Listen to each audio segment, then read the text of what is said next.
उपेंद्र भाई विराह के मंच पे मित्रता ना चली, एक अखाड़ा हो गया मई चोर कजमौल होला बिना ने मोटा के मत भैया ए लिए हमरा लोकगीत के तो के जवाब देवे के पड़ी, ए लोकगीत के जवाब तो के देवे के पड़ी तबे विराह गावे के पड़ी। अरे तोरे घरे यार बहुत समझ और ई लोकगीत हमार कैसन बा आई मास्टर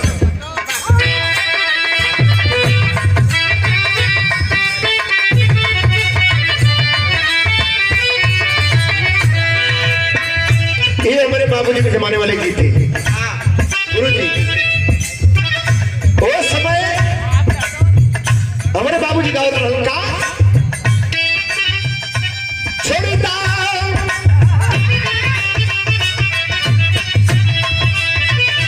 छोड़ता चक्कल का नौकरिया सुनाए साजना चक्कल का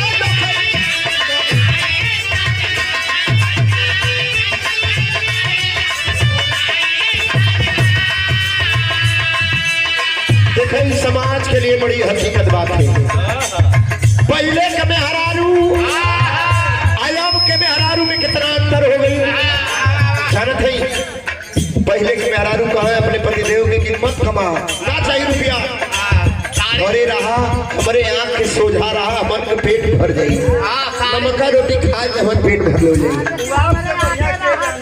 लेकिन हमारे आँख के सोझा रहा हमारे आँख के सोझा रहा आयो आपको मेहरारू टी-शर्ट पहनत है अब तो मेहरारू बियाह होते बहुत है कि जइबा कमाए ना तो कहां से आई कुछ 56 प्रकार का मसाला तू आपसे बढ़िया किए जानी भैया इकुल कैसे आई खर्चा कैसे पानी चली कैसे चली अगर ना कमा के बात अब के मेहरारू में पहले के मेहरारू बड़ा अंतर हो गई। अब पहले के मेहरारू पति वर्ता रहा है अब तो पति वर्ता ना है। पहले के मेहरारू गुरुजी मांग में सिंदूर जब भरा तो आगे से लगा के पूरा पीछे तक काहे सिंदूर पहिरा कि हमारे पतिदेव का और दुआएं लंबी हुई है तो सिंदूर पहिरा ये हकीकत है। आपका आया का मेहरारू उल्टे भैया कोल सकाटी आवत अब सिंदूर की डिबिया को बोझ के लगा के हटा लेती पता ना लगा कि बिया भल कि ना भल और सट दे इधर उठैया को तरी से गोद के लगा के ऊपर पाला फेंक दी भैया बतावत देखा ये हकीकत बताओ थी कोनो गलत बात ना है कोनो बुरा बात नहीं सही हकीकत हो। हां जेकरे में बीतल रही वो बताई यही सवाल है उपेंद्र भाई हमारे लोकगीत से जवाब आपके देवे के पड़ी हमारे लोकगीत के जवाब तो देवे के पड़ी। ये जमाना हमसे और आपसे का झूठ बोलावल झूठ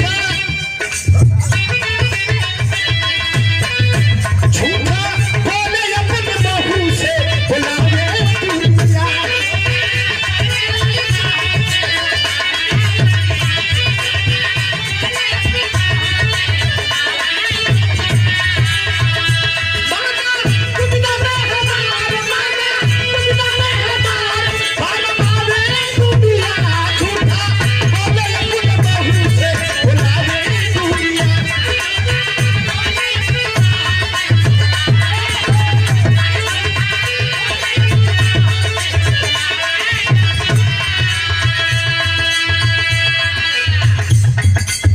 बोले अपने बहू से बुलावे दुनिया का झूठ बोले लाई वेद पुराण रामायण हर एक ग्रंथ मिला के लोकगीत लिखल गई है। इस जमाना कहलाया आप लोग कहला जग कहे कड़ कड़ में ईश्वर का दासुदा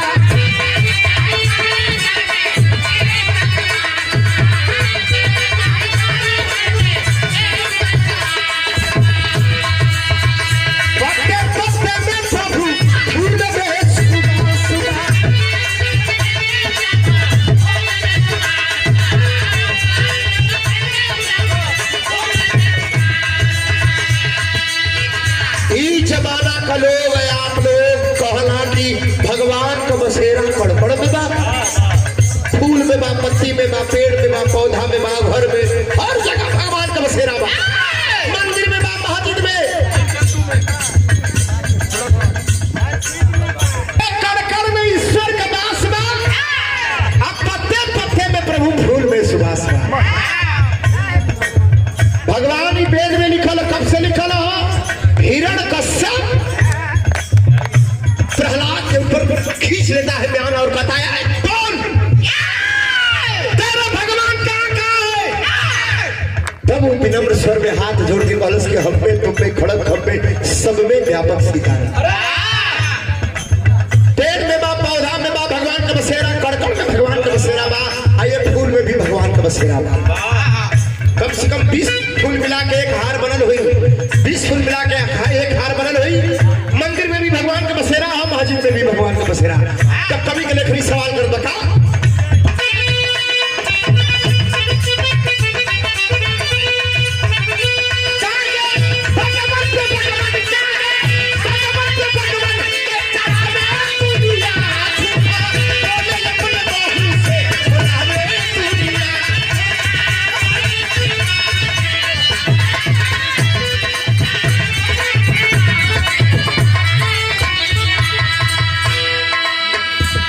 उपेंद्र भाई यह सवाल कवि के लेखनी सवाल करत थे।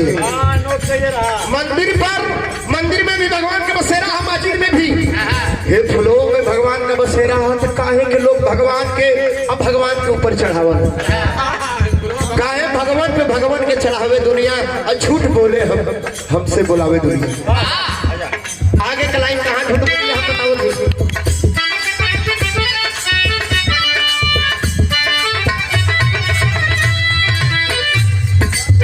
राजा हरिश्चंद्र मिले काशी के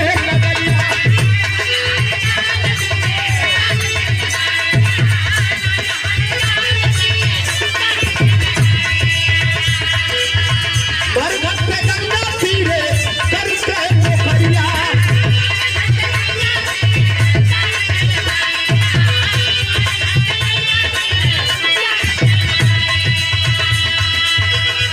ये बात सब लोग जाना था कि राजा हरिश्चंद्र सत्य के कारण कल्लू डोब के हम बनारस नगरी में बिका गिले। जब बनारस नगरी में बिका गिले करम का रहलन, 100 जरावत रहलन, कर लेत रहलन। गंगा नदी के किनारे 100 जरावत रहलन, कर लेत रहलन, यह काम रहा। लेकिन एक वेद में यह एक बात लिखल हो, राजा हरिश्चंद्र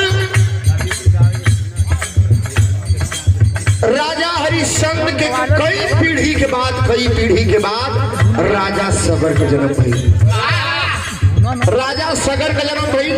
राजा सगर का लड़का राजा दलीप। राजा दलीप झूठे रानी से पैदा भइलो, भगभग से पैदा भगीरथ। कई वर्ष तपस्या कैलन तब जाके धरती पर गंगा के लेके अइलन। तो कवि के लेखनी सवाल करता था,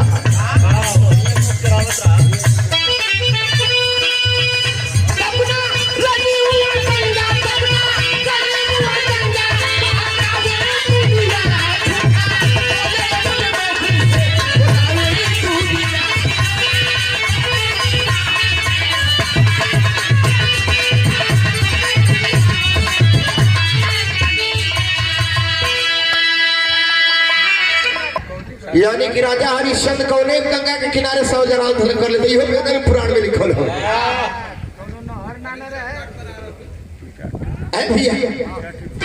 तो आगे कहेंगे सीता के स्वयंवर बेला खर्ची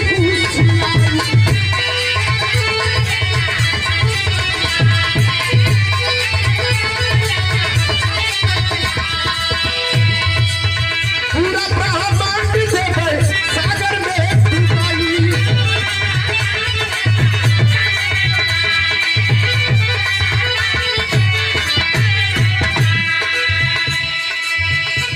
कल की कोनो अपने माई का दूध ना पिले वो धनुषिया कोनो से ना टूटत है।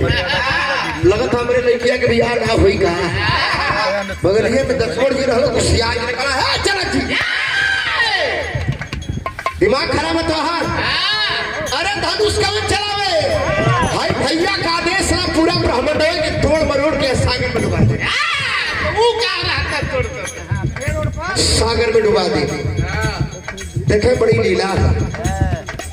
वो सीता माता वो धनुषिया के लीपे पोते तो उठा के एक हथवा से इधर से उधर घर द्वार कर दे। जब घर द्वार लीपे तो धनुषिया को उठा के एक कोने से उस कोने रखते। लंका का राजा भी पहुंचल रहे, वो धनुष को उठाओ बने हिला ना पोलस। कहल गई कि शास्त्र भूख मिलकर एक बारा लगे उठावन टरा न टारा। एक संगे कई लोग मिलके उठावन मिल कर धनुष को उठाओ बने हिला ना पोलस। जब हिला ना पोलस लंका का राजा रावण सीता माता लक्ष्मण रेखा जी वही क्रॉस करके कदम बढ़ोली कलाई पकड़लस और उड़ा के लेके चले। देखा जे धनुष इधर उधर कह देलस, इधर उधर कह देलस। उपेंद्र भाई कितना अंतर बा क्या? और लंका का राजा रावण तुरंत कलाई पकड़लस सीता जी के ऊपर लेके चल गए। और लक्ष्मण जी कहला पूरा ब्रह्मांड में तोड़ मरोड़ के सागर में डुबा दे। भाव है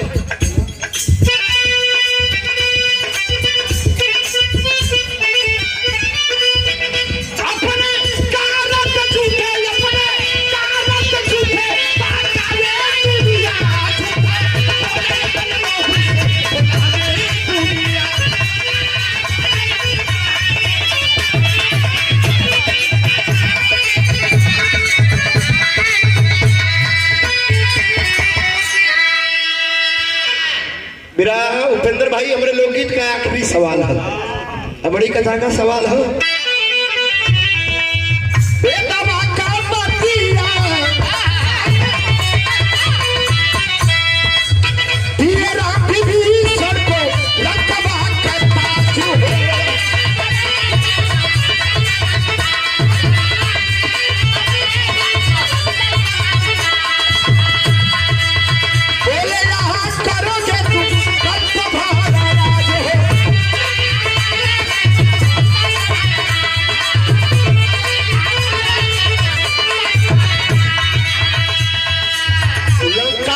पर विजय प्राप्त कैलन मर्यादा पुरुषोत्तम राम। वहां का राज अभिषेक गुरु जी विभीषण के दे दिल। कलक आज से राजा की गद्दी संभारा तो ही राजा हुआ। तिलक लगौलन, मुकुट पहिरौलन। मर्यादा पुरुषोत्तम राम तिलक लगा के मुकुट पहिरा के एक वचन देने का आशीर्वाद देना कि जा विभीषण, जाओ विभीषण एक कल्प राज करोगे। ए भैया आशीर्वाद तो दे देना, मुंह से निकल गल जबान से उल्टा सही निकल गल नीक देवर निकल जाला। आदमी के आवेश में आके कुछ भी निकल जाला। मर्यादा पुरुषोत्तम राम के मुंह से ही आवेश में गुस्सा में चाहे प्रसन्न हो के कुछ गलत चीज निकल गया। गलत जाओ तुम एक कल्प राज करोगे। एक कल्प होना कितना? 4 चौकड़ी मिला के एक मणिवंतर और 1000 मणिवंतर का एक कल्प। अब भाई चौकड़ी भी ना भीतर है। हमारे गांव के चाचा रहलन श्रीलंका में। बहुत दिन बाद अइलन तब कली चाचा प्रणाम कर खुश रहा लाल प्रोग्राम चलत था। कली हां चलत लगल में रोजा कल बेटा ये बता अत हम पूछली कि चाचा ये बतावा कि विभीषण लौकल का। कल भाग ये कैसा सवाल करते विभीषण लौके तब उनके हम सब धौली की दिखाई वेद में रामायण में लिखल है कि मर्यादा पुरुषोत्तम राम एक कल्प जिए का आशीर्वाद दे। लेकिन भाई चौकड़ी भी ना भीतर 4 चौकड़ी मिला के एक मणिवंतर और 1000 मणिवंतर का एक कल्प। बड़ा लंबा आशीर्वाद मर्यादा पुरुषोत्तम राम दिले। वो कहा विभीषण लौकल कहा अच्छा ठीक है याद दिया दे रे पारी जाई तो खोज।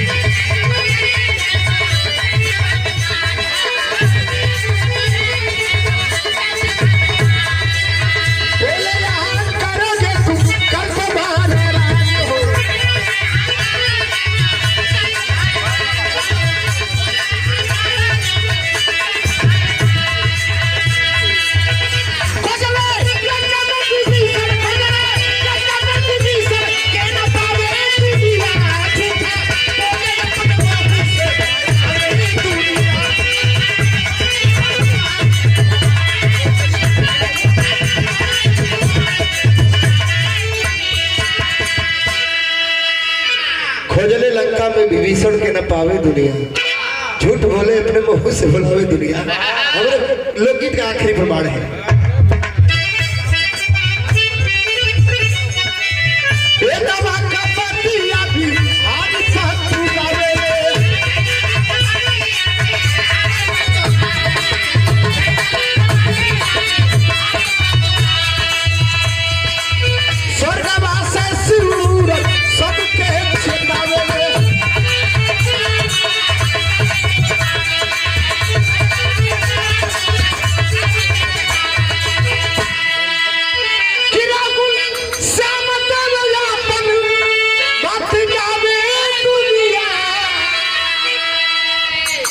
झूठ